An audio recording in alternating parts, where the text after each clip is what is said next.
tuliomba mkopo wa shilingi milioni 70 na tumepata hiyo pesa, na tulivyopata tukaenda kufuata vyombo ambavyo tulivihitaji, ni gari aina ya Town Hiace.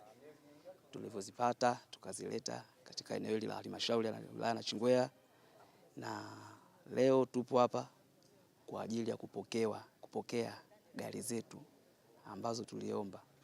Hivyo basi tunafurahi sana kwa kupokea vyombo ambavyo tulivihitaji, maana mwanzo tulikuwa tunaendesha gari za watu. Kwa hiyo kuna changamoto nyingi sana ambazo tulikuwa tunapitia, kiasi kwamba zilikuwa zinatubana upande fulani. Kwa hiyo mimi kama mwenyekiti niliweza kuwashauri vijana wangu, kwa nini tusiende kuomba mkopo, labda tunaweza tukapata magari na sisi tukawa mabosi baadaye. Umepata gari ngapi na thamani ya shilingi ngapi? Tumepata gari 2, pikipiki 1 kwa thamani ya milioni 57. Kwa hiyo kwa sasa tumeamua tena, tumechukua mkopo wa trekta kwa awamu ya pili. Yani lile trekta kwanza tumeomba tela, tumepata na majembe pia.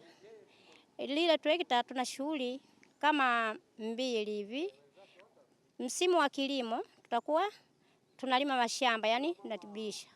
Msimu wa kiangazi sasa tutafanya tenda za hapa na pale. Tutachukua mawe, tutagisha sehemu husika, tutachukua magogo pia. Kwa hiyo na washauri tu wanamama wenzangu, muwe mfano kama tulivyokuwa wanamama wenzetu. Pia wanamama na washauri, muwe mnajikubali sana, msiogope mikopo.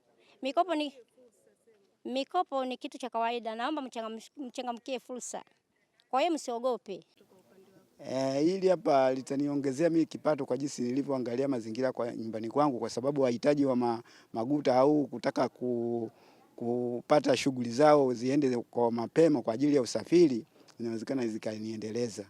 Moja, kwanza kule kuna walimaji wa ufuta, inawezekana kutoa shambani kwao, walimaji wa mahindi kutoa mashambani kwao. Kwanza hiki chombo nilichokihitaji si kwa ajili ya starehe, ni kwa ajili ya biashara, kwa sababu biashara si moja kuzifanya, na ukilifika tu nyumbani utajua kwamba huyu katika harakati za kibiashara. Kwa hivyo mkopo huu kwa miezi au miaka walionipangia, inawezekana asilimia angalau 90 inawezekana nikarejesha.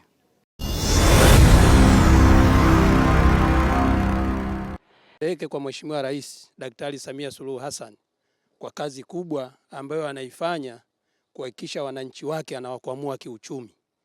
Hii mikopo ya 10% tunayoiona leo, ambayo punde tu tunaenda kuwakabidhi wahusika, ili moja ya lengo ni kuendelea kuwakomboa wananchi kiuchumi. Naamini vifaa hivi hawa tunaokwenda kuwakabidhi leo watakapokwenda kuvitumia vizuri ipasavyo, maana yake zile shida ndogo ndogo za kiuchumi zinakwenda kuondoka. Hilo ndo lengo la Mheshimiwa Rais. Kwa hiyo mimi ni mshukuru Mheshimiwa Rais kwa kazi kubwa hii ambayo ameifanya. Leo tunaona halmashauri yetu ya wilaya Nachingwea tunakabidhi vifaa hivi kama sehemu ya mikopo hiyo ya 10% kama jinsi alivyozungumza mratibu. Nina imani watakaopokea vifaa hivi watakwenda kuvitunza. Na niwashauri sana mnaokabidhiwa vifaa hivi mwende mkavitunze kweli kweli.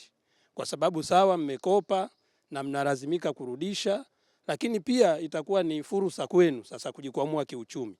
Mkitunza na mkavitumia hivi vifaa kama jinsi inavyotarajiwa, maana yake mtakwenda kuingiza kipato. Mtasaidia nyinyi wenyewe, familia zenu, lakini pia mtasaidia na watu ambao wako karibu yenu. Kwa